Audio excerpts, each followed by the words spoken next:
Hello friends, আজকে অনেকটা রাত্রি হয়ে গেছে। আমি আজকে তোমাদের সঙ্গে কোনো ব্লগ নয়, কিছু কথা বলবো বলে ভিডিওটা করছি। অনেকটাই রাত্রি হয়ে গেছে, বলতে প্রায় 11টা বাজতে যাচ্ছে। এই সময় আমি কখনো ভিডিও করি না। আমি তোমাদেরকে দেখাচ্ছি, তারা এখানে ঘুমোচ্ছে। এই দেখো, শুনু ঘুমিয়ে গেছে। আর ও থাকলে, ঘুমোলে না আমি লাইট অন করি না, কারণ ও অনেক সময় জেগে যায়। আর ও যদি জেগে যায়, দিয়ে রাত্রিবেলায় যদি জেগে যাওয়ার পর দেখে লাইট অন আছে, তাহলে আর ঘুমোতে চায় না। কিন্তু আজকে না, আমি বাধ্য হয়ে লাইটটা অন করেছি, কারণ কথাগুলো আমার মনে হয়েছে আমার বলার দরকার। আমি তোমাদের সাথে সেই কথাগুলো আজকে বলতে চাই। আমার ধৈর্যের বাঁধটা না ভেঙে ভেঙে গেছে। আমি আর পারছি না, সত্যি বলছি। আমার মনে হলো এই কথাগুলো তোমাদের সাথে আমি কিছু বলবো। হয়তো সোশ্যাল মিডিয়ায় এই কথাটা বলা উচিত হবে কি হবে না, আমি ভাবিনি কখনো বলতে হবে, আমি বলতে চাইও না, কিন্তু আমার মনে হলো দু একটা কথা সত্যিই বলা দরকার। এরকমভাবে আমি তোমাদের সঙ্গে সত্যি কয়েকটা প্রশ্ন করতে চাই, তোমরা আমাকে সেই প্রশ্নের উত্তর দেবে। আমি ঠিক না ভুল, আমার ভুল থাকলে অবশ্যই তোমরা জানবে। হ্যাঁ, ভুল তো মানুষ মাত্রই থাকে, সব মানুষ তো সমান হয় না, ঠিক হয় না, কিছু না কিছু ভুল সবার থাকে। হয়তো আমারও আছে, হয়তো না, আছে, অবশ্যই আছে।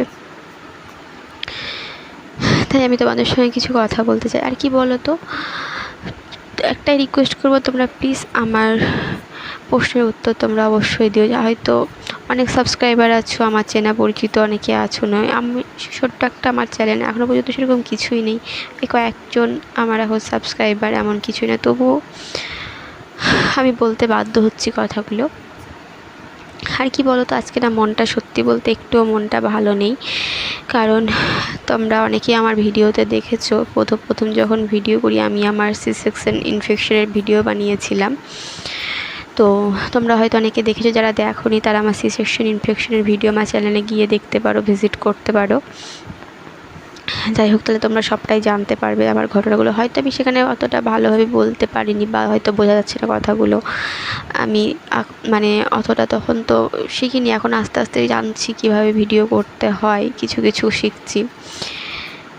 যাই হোক, কী বলো তো, সেই জন্য আমার মনটা আজকে ভালো নেই। কারণ আমি বলি, আমার যে ইনফেকশন হয়েছিল, সেই ইনফেকশন আমি ছাড়াও অনেক মানুষের হয়েছিল সেই টাইমে। কারণটা আমি ওখানেও বলেছি, এখানেও বলছি।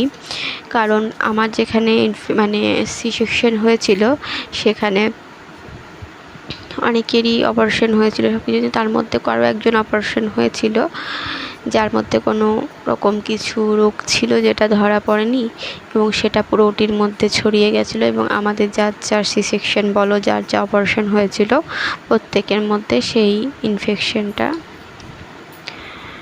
ঢুকে গেছিলো, যার জন্য সবার মধ্যে ইনফেকশন ছড়িয়ে গেছিলো প্রচুর, অনেকশো মানুষের মধ্যে, কয়েকশো। যাই হোক, কিন্তু কি বলো তো, সবথেকে দুঃখের কথা এটাই যে আমার মতো যার ইনফেকশন অনেকের হয়েছিল, তার মধ্যে একজন রিসেন্টলি 2 দিন আগে মারা গেছে। সেই খবরটা আমি পেলাম, আমাকে একজন ফোন করে বলল তাদের সাথে নাকি সেই মানুষটা গ্রুপে যুক্ত ছিল, আমি গ্রুপে নেই। তো সে আমাকে ফোন করে জানালো যে একজন মারা গিয়েছে। তার কিন্তু অপারেশন হয়েছিল, আমার যেমন অপারেশন হয়ে আমরা সুস্থ হয়েছে অনেক কিছু, তারও কিন্তু অপারেশন হয়েছিল, সেও সুস্থ ছিল, কিন্তু তার নাকি ভিতর ইনফেকশন ছড়িয়ে পড়েছে, সে বুঝতে পারেনি, তার জন্য মারা গেছে। সত্যি বলতে কি, শুনে সত্যিই খুব খারাপ লাগছে। জানি তো কষ্টটা কী, কারণ আমরাও সেই কষ্টটা পেয়েছি। কষ্টটা কোথায়, কী যে যন্ত্রণা, কতটা কষ্ট আমরাই বুঝি, সেটা আর কেউ বোঝে না। হ্যাঁ, বাবা মা সেটা ফিল করে, কিন্তু সেই কষ্টটা তো জানতে পারছে না, হচ্ছে না, তাই না? অন্য কষ্ট হচ্ছে, কিন্তু সেই যন্ত্রণা, সেই ব্যথা জিনিসটা তো হচ্ছে না। যাই হোক, সেজন্য খুব কষ্ট হচ্ছে। কিছু মানুষ আছে, কিছু না, 2-1জন মানুষ আছে গুণে, তারা আমাকে বলে আমি নাকি, এটা আমার কর্মফল। হতে পারে আমি বদমাশ, আমি খারাপ, এটা আমার কর্মফল। একটা কথা বলো তো, আমি তো খারাপ, আমার কর্মফল। যে এতশো মানুষ, সবাই কি খারাপ, সবাই কি বদমাশ, সবাই কর্মফল পাচ্ছে? এই কথাটা বলা কি তাদেরকে অপমান করা নয়? তোমরাই বললে কথাটা। এই প্রশ্নের উত্তরটা আমি তোমাদের কাছে চাই। আর কি বলো তো, আমি তোমাদেরকে বলি, সত্যি বলতে ভয় লাগছে আমাদের, যখন তোমরা তো অনেকেই শুনেছো এবং যা দেখবে, তোমরা যদি কেউ দেখতে চাও ভিডিওটা আমার ইনফেকশনে, তোমরা দেখো যে আমার কতটা সেই জার্নিটা কী ছিল আমার লাইফে। আর বলি, তখন মানে আমি যখন সুস্থ হয়ে বাড়ি আসি, আমার কিন্তু জায়গাটা পুরো নর্মাল ছিল, এখনও আছে, কিন্তু রিসেন্টলি আমি দেখছি একটা জায়গার, আমি তোমাদেরকে দেখাতে পারছি না, একটা জায়গার একটুখানি জায়গায় হালকা আবার নতুন করে শক্ত দেখাচ্ছে। তো এই যে মারা গিয়েছে কথাটা শুনে না সত্যি ভীষণ কষ্ট হচ্ছে, খুব টেনশনে পড়ে গেছি। আজ যাই ভাবছি যে একটা ছবি করে দেখব, যে ভেতরে আমাদের কিছু নেই, তো খুব টেনশন হয় আসলে বাচ্চাটার জন্য। কি বলো তো, আমি শুধু একটাই ভগবানের কাছে প্রার্থনা করি, বাচ্চাটা বড় হয়ে যাক, ওকে মানুষের মতো মানুষ করে, একটা নিজের পায়ে দাঁড়াক, একটা প্রতিষ্ঠিত জায়গা পাক, তারপর ভগবান আমাকে পৃথিবী থেকে নিয়ে নেক, আমার কিছু এসে যায় না। তোমরা প্লিজ আমার হয়ে ভগবানের কাছে প্রে করো, এটুকুই বলার। মানে এই সম্পর্কে আমি আর কি বলবো বলো। আর আমি তোমাদেরকে একটা সত্যি কথা বলতে, কি বলবি বলো তো, আমার এই ইনফেকশন, বাচ্চা হওয়া না, বাচ্চা পেটে আসা থেকে শুরু করে আমার এই ইনফেকশনের জার্নি, প্রত্যেকটা জিনিসের মধ্যে আমার বাবা মা সত্যি ভীষণভাবে ইনভলভ, সব কিছু তারা করেছে। আমার বাচ্চা পেটে আসা থেকে ইনফেকশন থেকে সুস্থ নিয়ে আসা আমার বাবা মা করেছে, আর কেউ করেনি, কেউ না। হ্যাঁ, আমার আত্মীয় স্বজন, আমার বাবার বাড়ির দিক থেকে যত আত্মীয় স্বজন আছে প্রত্যেকে আমাকে দেখতে এসেছে, খোঁজ নিয়েছে, ফোন করেছে, সব কিছু করেছে, কিন্তু কি বলো তো, অন্যান্য কেউ আমার কিন্তু কোনো খবর নেয়নি, কোনো খোঁজ খবর কোনো রকম কিচ্ছু নেয়নি। আচ্ছা, একটা কথা আমাকে বলবেন,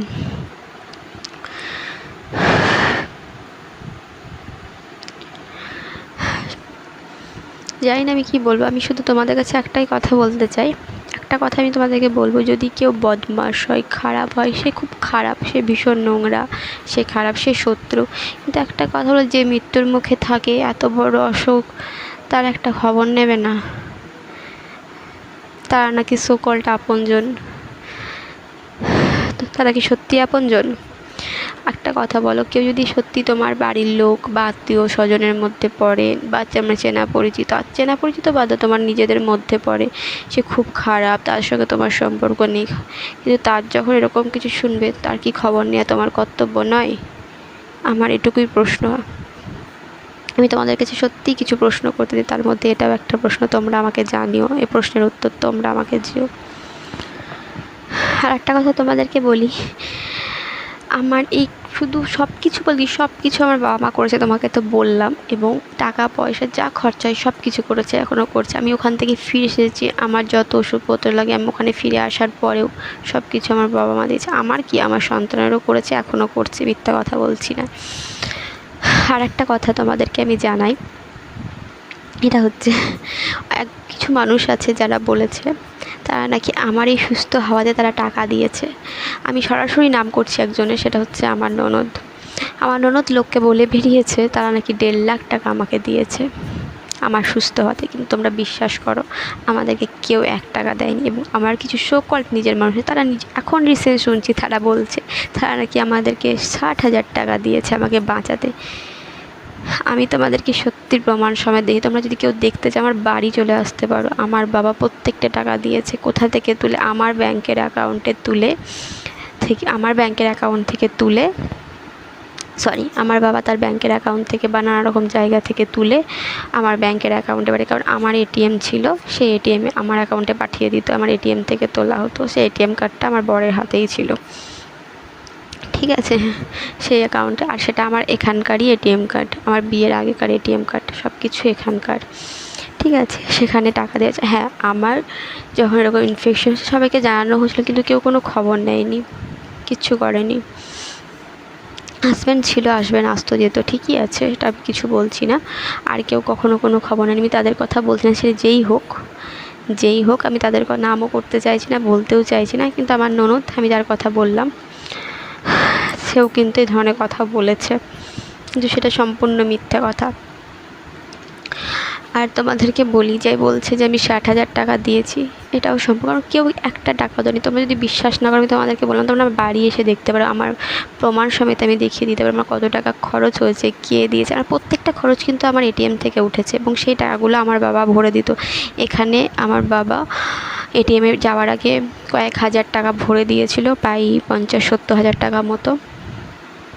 ঠিক আছে, আমার প্রচুর লাখ লাখ টাকা খরচ হয়েছে, প্রত্যেকটা টাকা আমাকে পাঠাতো, বাবা ভরে দিত কিছুদিন অন্তর অন্তর। ঠিক আছে, আর হাতে দিয়েছিল, আমার হাজব্যান্ডের হাতে দিয়েছিল 50,000 টাকা ক্যাশ। আমার মায়ের হাতেও বেশ কয়েক হাজার, প্রায় 25,000 টাকা মতো ক্যাশ দিয়েছিল, আর আদার্স আমার অ্যাকাউন্টে ভরে দিয়েছিল। সেই অ্যাকাউন্টে ভরে দেওয়ার জন্য আমার বাবা অফিস গেছিলো, তো আমার হাজব্যান্ড তার আগে এসেছিলো, যেদিন যায় তার আগের দিন আমার বাবা আমার হাজব্যান্ডের হাতে দিয়ে ব্যাংকে দিয়ে পাঠিয়েছিল যে ভরে দিও। ঠিক আছে, যাই হোক, তো সেই টাকাটা ভরে দিয়েছিল, বেশ কয়েক হাজার টাকা। আর বাকি প্রত্যেকটা টাকা কিন্তু এখান থেকে ভরে দিত, আমার এখানকারই অ্যাকাউন্ট, আর সেটা ভরে দিত। আর তোমাদেরকে আমি বলি, তোমাদের যদি বিশ্বাস না, আমি তোমাদেরকে আমার প্রত্যেকটা খরচা যা কিছু সব এটিএম থেকেই হতো, ক্যাশ থেকে কিন্তু করতো না খরচা, খুব কম কচিত করে। যদি ক্যাশ থেকে করতো সেটা নিজে ওই যে 50,000 টাকা দিয়েছিল সেখান থেকে করতো না, আমার মা কাছ থেকে যে ক্যাশটা আছে সেই ক্যাশটা নিয়ে নিত। প্রত্যেকটা ভাগ ভাগ করে মা টাকা গুছিয়ে দিয়েছিল, 50 টাকার নোট, 100 টাকার নোট, 1000 টাকার নোট, 500 টাকার নোট, এইভাবে গুছিয়ে গুছিয়ে দিয়েছিল, সেখান থেকে করা হতো। আমার প্রত্যেকটা খরচই, বেশিরভাগ খরচ, শুধু আমার চিকিৎসা যা কিছু সব কিছু কিন্তু বেশিরভাগই এটিএম, 99% এটিএম থেকে। তোমাদের যদি বিশ্বাস না হয়, এই দেখো আমার পাসবই, এটা আমার পাসবই। ঠিক আছে, আমি তোমাদেরকে দেখিয়ে দিচ্ছি এখান থেকে আমার প্রত্যেকটা খরচ হয়েছে, এখানে প্রত্যেকটা আমার হতো। দেখো আমি দেখাচ্ছি, দাঁড়াও।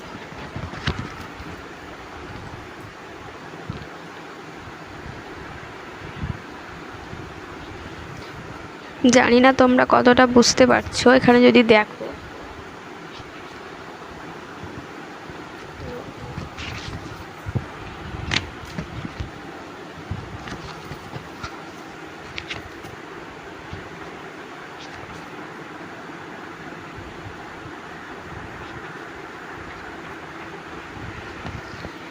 যাই হোক, এখানে প্রত্যেকটা তোমাদেরকে আমি দেখাচ্ছি।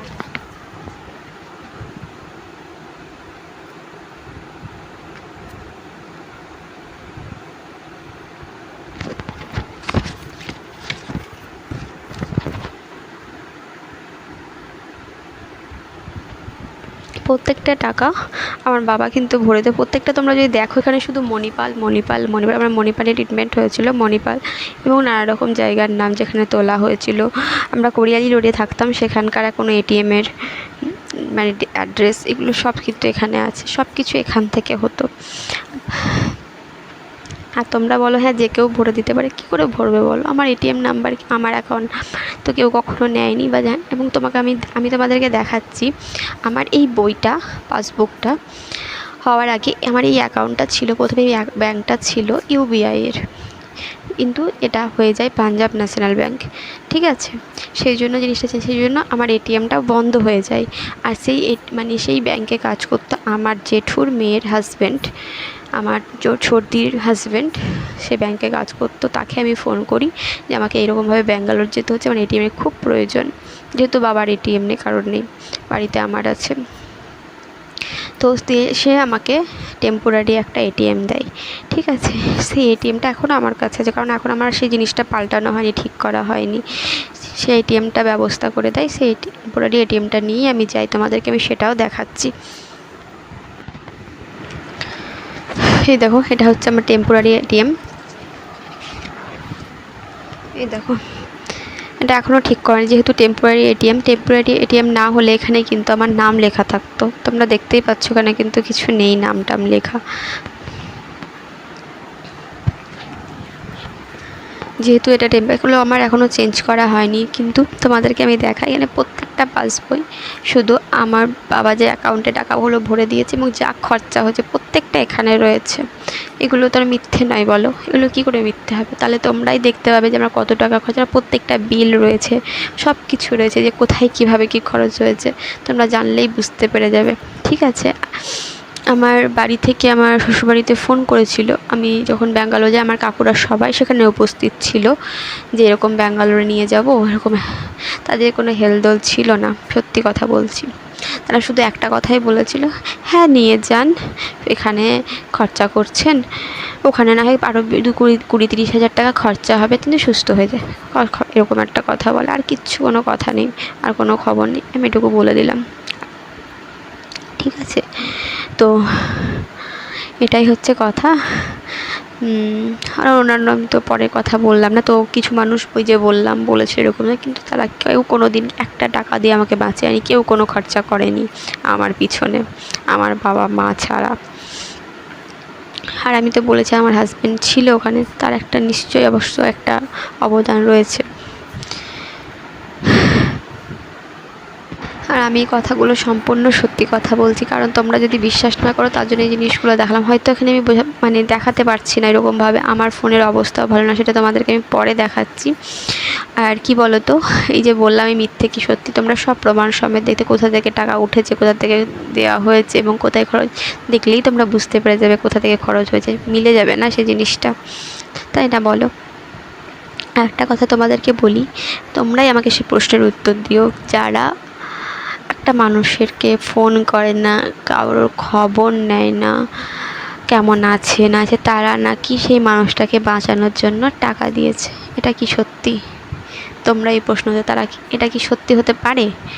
তোমরাই আমাকে এই প্রশ্নের উত্তর দিও। আর একটা কথা আমি বলি, হ্যাঁ আমি সোশ্যাল মিডিয়াতেই বলতে বাধ্য হচ্ছি, সেই জিনিসগুলো পেতে পেতে আমি ক্লান্ত হয়ে গেছি। আমার ননদের সঙ্গে সত্যিই আমার কোনো সম্পর্ক নেই, কিন্তু কি বলো তো, তার সাথে আমার না কোনো ঝগড়া হয়েছে, না কোনো ঝামেলা হয়েছে, কোনো কিছুই নেই। আমি জানি না কেন আমার সাথে কথা বলে না, কিছু করে না। আমার বিয়ের পর 3 মাস হয়নি, তখন আমি বিয়ের প্রথম 3 মাস ওখানে থেকেছি, আসতে হতো আমাকে এখানে পড়াশোনা পরীক্ষা দেওয়ার জন্য। আর কখনো আমাকে কোনো দিন ফোন করেনি, আমি সত্যি কথা বলছি, মিথ্যে কথা বলছি না।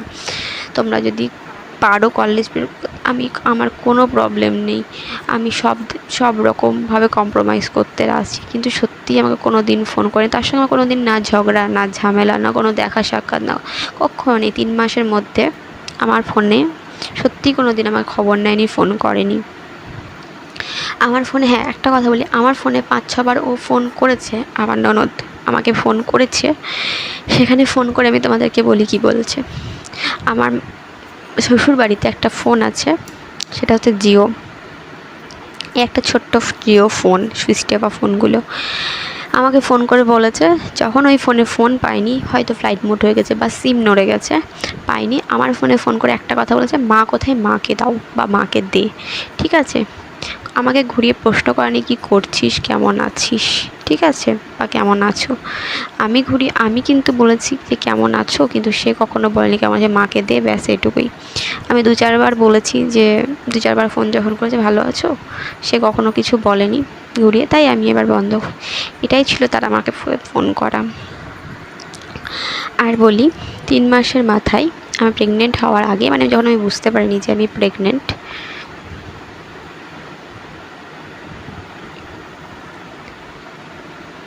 যখন আমি বুঝতে পারিনি যে আমি প্রেগনেন্ট, তখন আমার হাজব্যান্ড আমার ননদকে ফোন করায়, যে ফোন করে বলি, তাদের বাড়িতে একটা পুজো ছিল, সেখানে আমি গেছিলাম, যে ফোন করে বলবি অলিকে যেতে। আমি কিন্তু সেটা জানি, তো আমাকে ফোন করে বলে, আমি কিছু বলি না, আমি যাই সেখানে। আমি সেখানে গেছিলাম, সেখান থেকেই শ্বশুরবাড়ি গেছিলাম। যেদিন ওদের পুজো তার একদিন পরেই ওখানে একটা বিয়ে ছিল, সেখানে তারাও এসেছিলো, আমার ননদরাও এসেছিলো। সেখানে বিয়ে ছিল একটা কাকা শ্বশুরের, আমার কাকা শ্বশুর, তার নাম আমি বলছি অধম বলে নাম, ঠিক আছে। আমার খুড়তো কাকা শ্বশুরের বিয়ে ছিল সেখানে। তার বিয়ে থেকে আমি আমার বাবার বাড়ি আসি, এখানে এসে তারপর জানতে পারি আমি প্রেগনেন্ট। সেটাই আমার ওখানে লাস্ট থাকা ছিল। আমি সেখানে তাকে সাজিয়ে দিই, শাড়ি পরিয়ে দিই, চুল বেঁধে আমাকে সাজিয়ে দিতেও বলে, এটাই হচ্ছে তার সঙ্গে আমার লাস্ট দেখা। তারপর আর কখনও দেখা হয়নি, কিন্তু তারপরেও সে আমার কোনো খবর নেয়নি, আমাদের কোনো খবর নেয়নি। আমার প্রেগনেন্সি অবস্থা, বাচ্চা হওয়া, ইনফেকশন হওয়া, এইভাবে এমনকি সামনাসামনি দেখলেও কথা বলেন। তাহলে বলো, এরপরে সামনাসামনি আমার কথা বলা উচিত? তোমরা যদি আমার ভিডিও দেখে থাকো, আমার শ্বশুরবাড়ি যাওয়ার সময় ওখানে একজন সাদা পরে এসেছিলো, ওটাই আমার ননদ। আমরা যখন বাড়ি ঢুকি সে আমার সামনাসামনি হয়, তো তারা মুখ ঘুরিয়ে চলে গেছিলো। এমনকি বাড়িতে যখন বসেছিলাম, তার ছেলেটা কিন্তু দেখেছিল আমার ক্যামেরাটা, মানে ফোনটা। ওকে আমি যেহেতু ব্লক করার জন্য ওটা অন করেছিলাম, কিন্তু আমার ননদ সেটা ফলো করেনি। ঠিক আছে, যে আমি ফোনটা ক্যামেরা অন করে রেখেছি। তোমরা যদি দেখে থাকো তো দেখবে। আমি তো খারাপ, আমি কিন্তু ওর বাচ্চাকে, মানে আমার ননদের ছেলেকে কথা বলেছি। এইবার বলে না, যখনই চাই আমি কিন্তু কথা বলি, কারণ আমার শুনুকে প্রসাদ খাওয়ানোতে আমার ননদ এসেছিলো। তা আমার তখন আমার ছেলেটাকে কোলে নেয়নি, একবার কথা বলেনি। ঠিক আছে, লোকের সামনে নিয়েছিল, কিন্তু এমনিতে করেনি। ঠিক আছে, তো আমি কিন্তু তার সন্তানকে কথা বলেছিলাম তখনও, এবং এখনও বলেছি। তোমরা যদি ভিডিওটা দেখে থাকো দেখবে, আমি হাত পা ধোয়ার পর প্যান্টটা একটু আমার তোলা ছিল, মানে লেগিংসটা দিয়ে আমি আমার ডাইনিংয়ের দিকে গেলাম। ঠিক আছে, আমি কিন্তু বলেছি কেমন আছো, আমি এর আগেও বলেছি, কিন্তু লোক দেখানো নয়। এবং তোমরা যদি দেখে থাকো সে আমার সাথে ছিল, কারণ আমি তার সাথে কথা বলেছি। কিন্তু সে আমার ওইটুকু একটা বাচ্চাকে হেসে খেলে একদম ছেলেটাকে একটু আদর করতে পারিনি, বা আদর করে একটু কোলে তুলেও নেয়নি। কেন বলতে পারো? তার সঙ্গে না আছে আমার ঝগড়া, না আছে ঝাঁটি, না কোনো দিন দেখা সাক্ষাৎ হয়েছে। আর তোমাদেরকে যদি আমি দেখাই যে আমার ফোন থেকে, আর তোমাদের কি বলি, একটা কথা বলি যে আমি যদি, মানে কি বলবো, মানে আমার ফোনের অবস্থাটা যদি তোমাদেরকে দেখায়, যে আমি ভিডিও করব বা আমার সত্যি বলতে আমার সেরকম টাইমও ছিল না, টাইমও নেই। সবসময় যেরকমভাবে করবো আর কি বলতো, সবসময় করা হয়ে ওঠে না, কারণ আমার ফোনটা আমি তোমাদেরকে দেখাবো যে আমার ফোনের জায়গা একদমই নেই। আর ফোনটার অবস্থার সঙ্গে আমি যে এই ভিডিওটা করছি, এই ভিডিওটা আমি করব, তারপর ছাড়বো, তারপর এই যে ছাড়লাম ভিডিওটা, আমাকে ভিডিওটা ডিলিট করব, তারপর কিন্তু আমার একটা ভিডিও করা হবে, কারণ আমার ফোনে একদম জায়গা নেই। যেটুকু ফোনে জায়গা ছিল সেটুকু তো আমার শুরুর কয়েকটা ভিডিও আছে, সেগুলো আমি ডিলিট করতে চাই না, সেগুলো আমি রেখে দিয়েছি, বুঝলে। যাই হোক, তো সেই কারণে আমার জায়গাটা পুরো লোড। আমার ফোনটার অবস্থাও তোমাদেরকে দেখাচ্ছি কীরকম আমার কতটা কষ্ট হয় এডিট করতে, সব কিছু করতে। ফোনটার অবস্থা এতটাই খারাপ।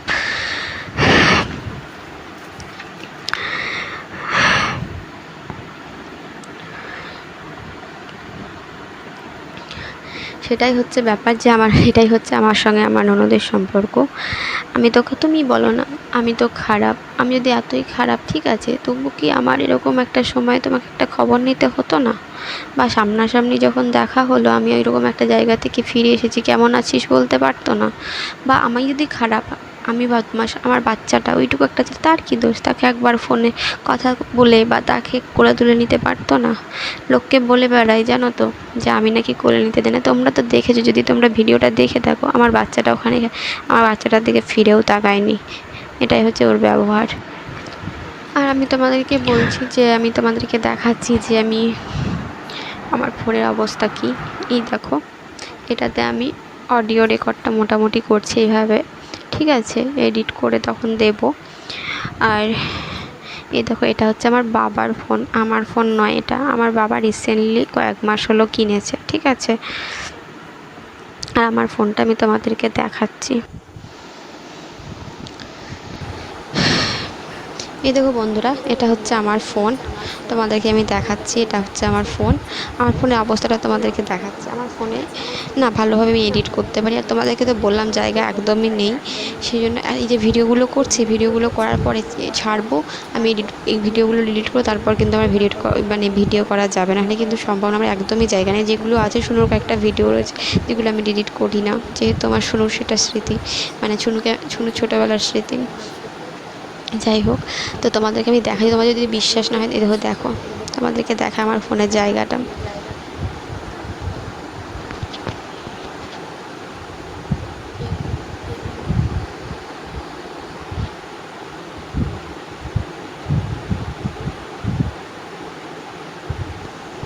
বুঝতে পেরেছো কি না আমি জানি না।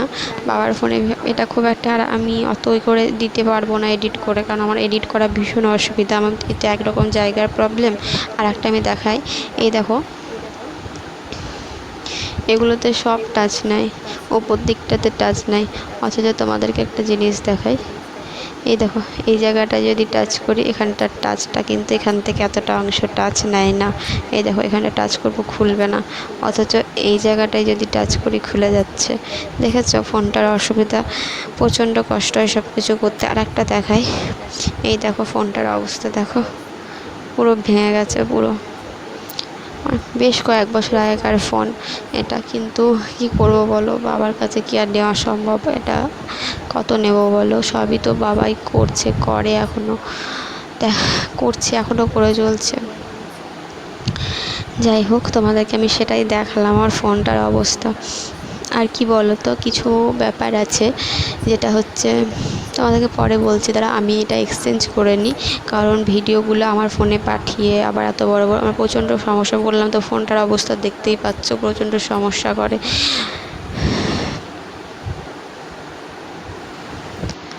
আর একটা কথা বন্ধুরা, এই যে আমি তোমাদেরকে বললাম, যারা বলেছে আমার কাছে টাকা মানে অ্যাকাউন্ট নাম্বার মানে টাকা দিয়েছে, তাদের কোথা থেকে আমাকে টাকা দেবে, কোন দিক দিয়ে দিয়েছে? তাহলে তারা আমাকে নিশ্চয়ই টাকা পাঠিয়েছে, বা তার তো একটা প্রমাণ থাকবে। তোমরা তো দেখলেই যে আমার কোথা থেকে কীভাবে খরচ হয়েছে, তোমরা চাইলে দেখে দিতে পারো এসে। আর হ্যাঁ, কেউ যদি বলে তাহলে কোথায় পাঠিয়েছে, আমার অ্যাকাউন্টে পাঠিয়েছে, কীভাবে পাঠালো তোমরা সেটা দেখে নাও। আর আমার হাজব্যান্ড ওই দিক থেকে যদি কেউ দিয়েছে তাহলে দেখায়, কী করে জানবে? আমার তো অ্যাকাউন্ট এখানকার, তাহলে কেউই আমার অ্যাকাউন্টে না। এই তো হাজব্যান্ডের একটা জিনিস দেখায়, রিসেন্টলি আমার কাছে আমার অ্যাকাউন্ট নাম্বার নিয়েছে আমার হাজব্যান্ড, আমি তোমাদেরকে সেটাও দেখাচ্ছি।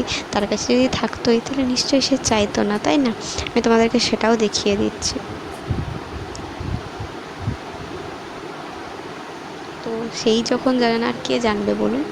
আর তোমাদেরকে তো আমি বললাম যে যারা এমন কিছু মানুষ আছে, বা ওই যে আমার ননদের কথা বলুন, যারা একটা খবরই নেয় না, তারা নাকি আমাকে টাকা পাঠিয়েছে।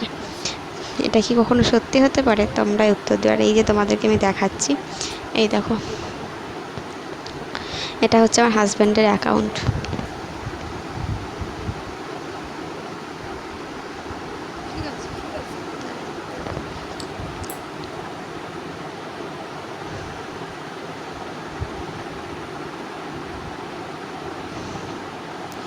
এই দেখো তোমাদেরকে আমি দেখিয়ে দিচ্ছি, তোমরা দেখে নাও।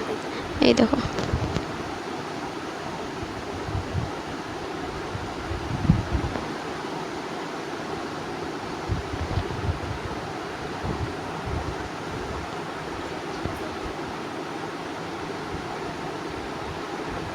এই জায়গাটায় আমার অ্যাকাউন্ট নাম্বার এবং আমার যে যে ব্যাংকে account PNB Punjab national bank, আমি সেটাও লিখে দিয়েছিলাম। আর ডেটটা তোমরা দেখো,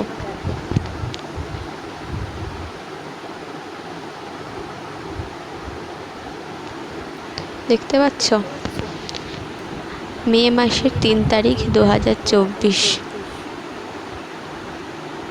দেখো আমার ফোনে, বাবার ফোনে আমি অতটা কিছু জানি না, নতুন ফোন, বাবার বেশ কিছু মাসে আমি ঘাঁটাঘাঁটি করি না বাবার ফোনে না। তো আমি দেখাচ্ছি। আর বাবার ফোনে ফ্রন্ট ক্যামেরা ভালো না, তবুও দেখো কতটা বোঝা যাচ্ছে, আমি বোঝানোর চেষ্টা করছি। দেখো মে 3, 2024 করে লেখা।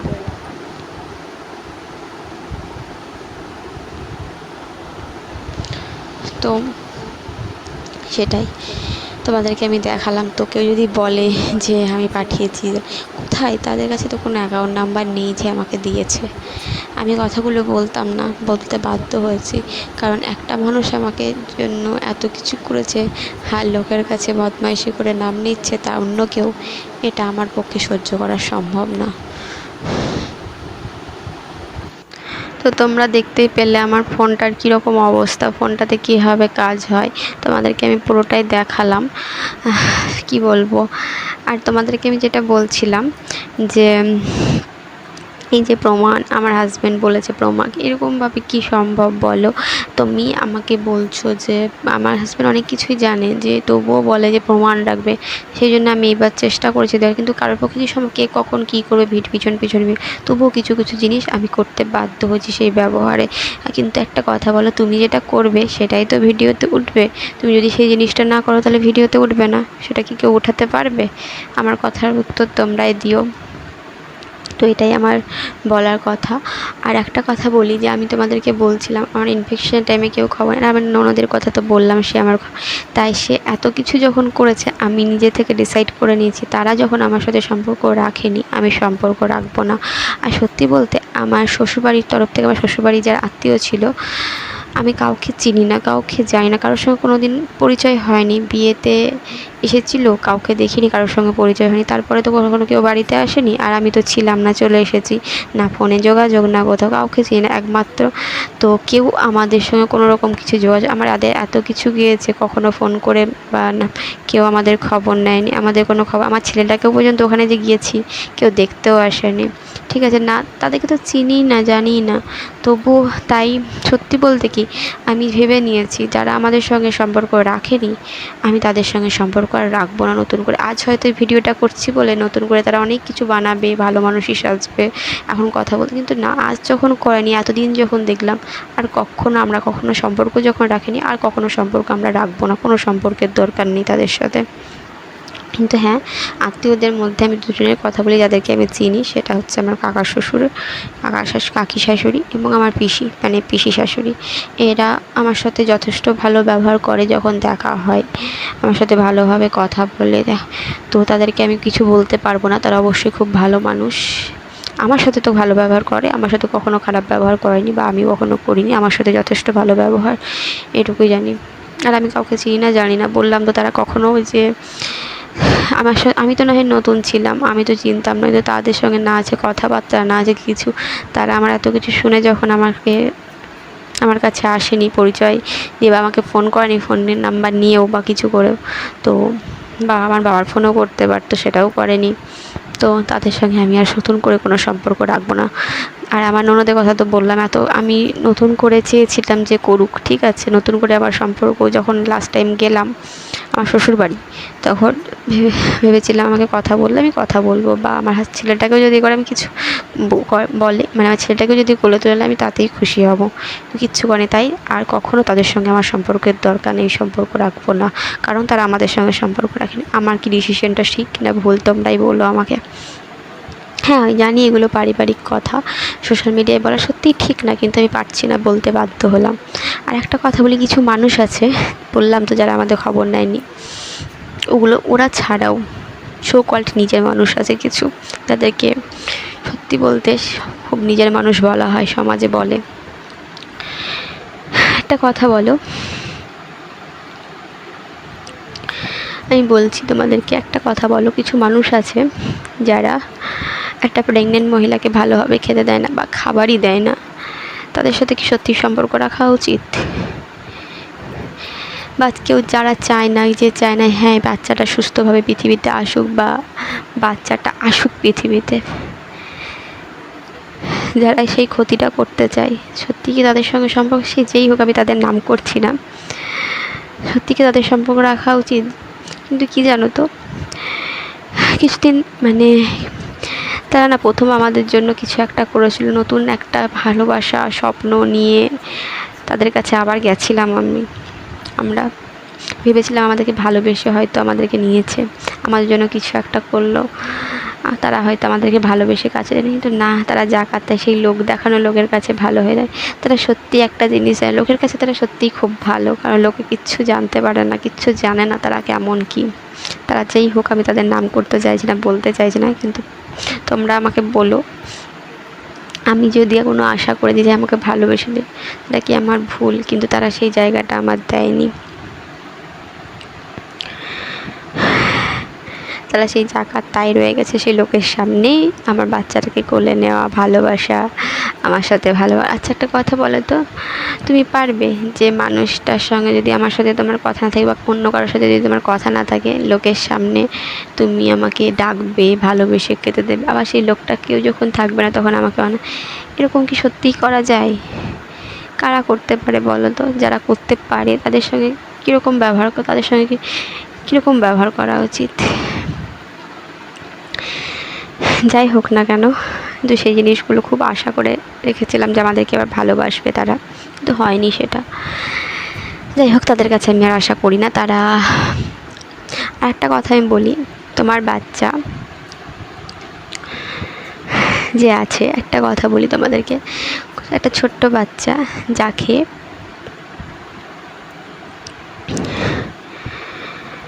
আমি খুঁজে পাচ্ছি না সত্যি কি বলবো, তবুও বলতে হবে, আমি বলবো বলেই ঠিক করে এসেছি। একটা বাচ্চাকে, যে মানুষগুলো, কিছু মানুষ, ওই যে বললাম কিছু মানুষ, সেই মানুষগুলো একটা অন্ধকার ঘরের মধ্যে একটা বাচ্চাকে, তাকে মাকে রেখে দিতে পারে। যখন আমরা তাদের কাছে একটা আলো চাইতে যাচ্ছি, কারেন্ট নেই বলে, সে না বলে ছেড়ে দেয়। তাদের আর কিছু একটা বলে নাকি ফ্ল্যাশ, মানে তোমাদের কাছে কারেন্টের থেকে অনেক বড় কিছু আছে, ফোনটা আছে।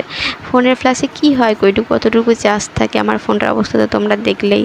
ঠিক আছে, যদি আমার সেই ফোনটাতেই কাজ হয়ে যাবে, তাহলে কেন আমি চাইতে যাব বলো লাইট? তোমরাই বলো। ওইটুকু বাচ্চাকে নিয়ে কি করে খাবো অন্ধকারের মধ্যে, একটা অন্ধকার ঘরের মধ্যে রাত্রি পর্যন্ত? তোমরা একটা খবর নাও না, নিজেরা নিজেদের মতো করে থেকে যাও। যেই হোক সেটা, যে মানুষই করুক না কারণ, তাদের কি এটা করা উচিত? তাদের কাছে কি সত্যি আর কিছু আশা করে তাদেরকে, আর তাদের সাথে কি সত্যিই ভালো ব্যবহার করা উচিত? আর কি বলো তো, আমার হাজব্যান্ডের একটা কথা বলি, কিছু মানুষ আছে যারা কখনো বললাম যে কখনো আমাদের খবর নেয় না বা কিছু না, হঠাৎ করে আজকে আমার বাচ্চা, আমার তো বিয়ে হওয়া ছেড়ে দিলাম, বিয়ে হওয়ার পরে বাচ্চা আসে, বাচ্চা হতে হতে 1 বছর টাইম লাগে। তো আমার বাচ্চার আজকে 1.5 বছর বয়স। তো তুমি এতদিন পর্যন্ত খবর নেওনি, আজকে আমার বর তাকে, তাদেরকে, যেই হোক তাদেরকে বলেছে যে তোমরা ফোন করবে। হ্যাঁ, এরকম নাকি আমি বলি যে ফোন করে না, তারা প্ল্যানিং করে ফোনটা করে, যে আমি যাই হোক সেদিন ছিলাম না, আমি একটু বাইরে গেছিলাম, ফোনটা ধরাই ভেবেছিলাম, পরে করব, করা হয়নি। তো সেটা নিয়ে এরকম কথা হাজব্যান্ডকে লাগে, হাজব্যান্ড আর আমার মধ্যে, আমার হাজব্যান্ডের মধ্যে ঝামেলা লেগে যায়।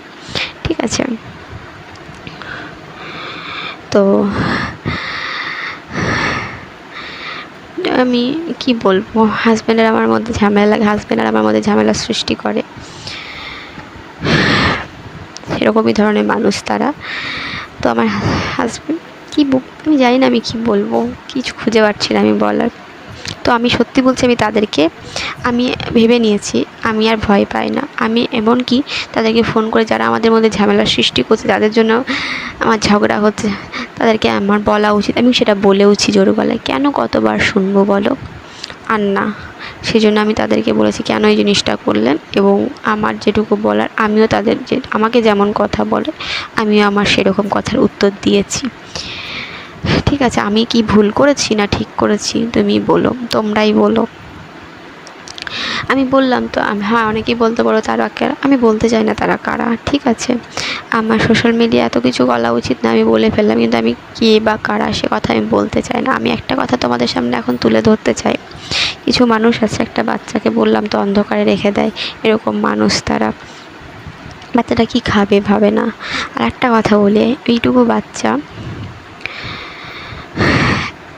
তারা তখন তাদের রুমের ঘরের মধ্যে দরজার পাশেই ইন্ডাকশন নিয়ে রান্না করতো। ঠিক আছে, ঘুম থেকে উঠে গেছিলো, তাই ওকে আবার ঘুম পাড়ালাম, তারপর কথা বলছি। এই লাইট জ্বালা থাকলে শুনোকে নিয়ে এটাই প্রবলেম। তো যাই হোক, তো যেটা বলছিলাম তার আগে বলি, যে বলছিলাম যে ফোন করা নিয়ে ঝামেলা হয়েছিল। একটা কথা তোমরা বলো, যে যারা এই ধরো 2 দিন আগেই সেখানে গেছি, সেখানে তোমরা আমার সাথে খারাপ ব্যবহার করছো, ছেলেটাকে নিচ্ছ না, ছেলেটাকে ভালোবাসছো না, লোকের সামনে করছো, অত্যাচার করছো, অথচ এখানে ফিরে এসে তোমরা প্ল্যানিং বটিং করে ফোন করেছো, একবার ফোন করে দায়িত্ব খালাস করে দিচ্ছ যে ধরেনি। ঠিক আছে, যে আমি লোককে বলে বেড়াও যে আমি ফোন করি, ওরা ধরে না, তো সেটা করার জন্যই এবার সেটা করলে। তো তোমরাই বলো তো, যে যারা অত্যাচার করবে, খারাপ ব্যবহার করবে, আর তারাই নাকি 2 দিন পরে ফোন করছে, সামনাসামনি খারাপ ব্যবহার ওরকম করছো, আর লোক দেখিয়ে বা ছেলের সাথে ফোন করে প্ল্যানিং করে, মানে বা সরি বা মানে কারোর সাথে প্ল্যানিং করে তোমরা ফোন করছো, এটা কি ধরনের? তো তাদের কি সত্যি, যারা এরকম ধরনের ব্যবহার করে তাদের সত্যি কি ফোন ধরা উচিত? আমি কিন্তু ইচ্ছা করে ধরিনি সেটা নয়, কিন্তু বাস্তবে দেখতে গেলে ধরা কি উচিত? তোমরাই বলো। আর হ্যাঁ, যেটা বলছিলাম যে বাচ্চাটাকে অন্ধকারে, কিছু মানুষ আছে যারা বাচ্চাটাকে আমাকে এইভাবে অন্ধকারে রেখেছিল, এরকম, সেটা তো তোমাদেরকে বললাম। আর একটা কথা বলি, কিছু মানুষ আছে, এখন আমি তাদের কাছে গেছিলাম, তো সেখানে গেছিলাম বা যাই হোক, তো তারা তখন তাদের রুমের ভিতরে তাদের দরজার সামনে ইন্ডাকশনটা নিয়ে রান্না করতো।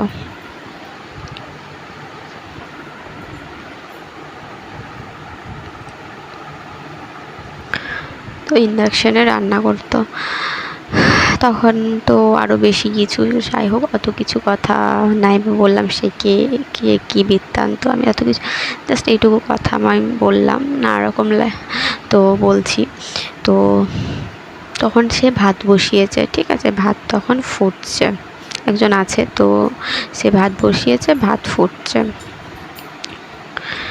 তো আমি একটু ঘরের মধ্যে কিছু একটা কোথায় শুনু না আমার শুনু, তখন ওখানে চলে গেছে, আমি ফলো করিনি, মানে কয়েকটা মিনিট হয়তো আমি ফলো করিনি, ও চলে গেছে ওখানে। আমি তখন হঠাৎ করে খুঁজতে খুঁজতে ওখানে যাই, 1 সেকেন্ড দেরি করলে আমার সোনু ওই ফুটন্ত ভাতের মধ্যেই পড়ে যেত, ঠিক আছে। আর একজন আছে যে জানলার গোড়ায় দাঁড়িয়ে দাঁড়িয়ে উকি মেরে মেরে দেখছে বাচ্চাটা ওখানে পড়ছে যাচ্ছে। একটা বাচ্চা, সে বলি আমি খারাপ, ঠিকই আছে, আমার বাচ্চাও হয়তো খারাপ, তারা ভালো, একটা বাচ্চাকে এত বড় ক্ষতিটা হতে দেখতে পারতো। আমি যদি 1 সেকেন্ডের মধ্যে ওখানে না পৌঁছাতাম, বাচ্চাটা কিন্তু কি হতো বলো তো? আজ হয়তো আমার কাছে সেই প্রমাণ নেই, কিন্তু কথাগুলো মিথ্যে নয়, কথাগুলো একদম সত্যি কথা। আমি শুনে সত্যিই খুব চঞ্চল, ওর আমার বাবা আর ভাইয়ের বুকের আর হাতের লোমগুলো ধরে টানে, আর সেরকমই সেই মানুষটার সঙ্গে করেছিল। সেই জন্য আমার বাচ্চাটাকে ঘুরিয়ে আঘাত করেছিল এবং সেইভাবে চিমটে দিয়েছিল, এবং ইচ্ছাকৃত, সেটা মানে ইয়ার্কি মেরে নয়, ইচ্ছাকৃত। আর যেহেতু আমার সোনু একটু লাফায়, ও লাফাচ্ছিল, আর সেই মানুষটারই চিবুকে লেগেছিল, সেই জন্য আমার সোনুকে ঘুরিয়ে বলছে যে তোর মতো তুই যদি অন্য কেউ হতিস না, তোকে আমি দেখিয়ে দিতাম মজা।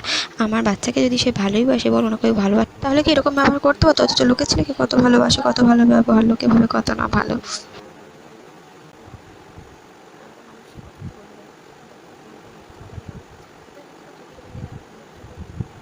বললো, যারা এরকম ধরনের ব্যবহার করে তাদের সঙ্গে সত্যিই কি থাকা উচিত? বাচ্চাটাকে তাদের কাছে রাখা উচিত, না আমাদের তাদের কাছে থাকা উচিত, তাদের সংস্পর্শে থাকা উচিত কোনোভাবে? তারা যেই হোক, যে মানুষই হোক না কেন, তোমরাই আমাকে বলো। আর কি বলো তো, জীবনে অনেক কিছু হয়, ঘটেছে, সেই কথা নাই বা বললাম, নানা রকম মানুষের কথা কি বলবো বলো। কিন্তু একটা কথা তোমাদেরকে আমি অনেক কিছু কথাই জানালাম, হয়তো এত কিছু কথা সত্যি সোশ্যাল মিডিয়ায় জানানো একটা ভালো, সেরকম ফ্যামিলির দিক থেকে উচিত না, আমরা কখনো এরকম বলবো ভাবিনি বা কখনো দেখিনি, কিন্তু পরিস্থিতিতে কিছু কথা বলতে বাধ্য হলাম। আর যে বললাম আমাদের কেউ খবর নেয়নি, আর সো কল কিছু আত্মীয় স্বজন, মানে শ্বশুরবাড়ির আত্মীয় স্বজন যারা, আজ হয়তো যদি কখনো এগুলো দেখে আমার ননদ, তারা নানা রকম প্ল্যানিং করবে, এখন হয়তো লোক দেখে, তো আর না, এখন আর আমাদের সম্পর্কের দরকার নেই। আমার ছেলে যখন বড় হবে, তার যদি মনে হয় সেই সময় যে সে তাদের সাথে কথা বলবে, আমি সেখানে আটকাবো না। আমি যদি কিছু ভুল বলে থাকি, আমার প্রশ্নের উত্তরগুলো কিন্তু তোমরা অবশ্যই দিও, আমি তোমাদের কাছে রিকোয়েস্ট করছি। আমি জানি আমার সেরকম কোনো ভিউয়ার্স নেই, যেটুকু আছে, তবুও আমি বললাম, প্লিজ আমার ভিডিওটা দেখো, আমার পাশে থেকো। আর হ্যাঁ, আমার ভিডিওটা আমি এখানেই শেষ করছি। আমার ভিডিওটা ভালো লেগে থাকলে লাইক করো, চ্যানেলটিকে সাবস্ক্রাইব করে পাশে থেকো, আমাকে কমেন্ট করো। আর কি বলবো, প্লিজ আমি একটাই রিকোয়েস্ট করতে পারি,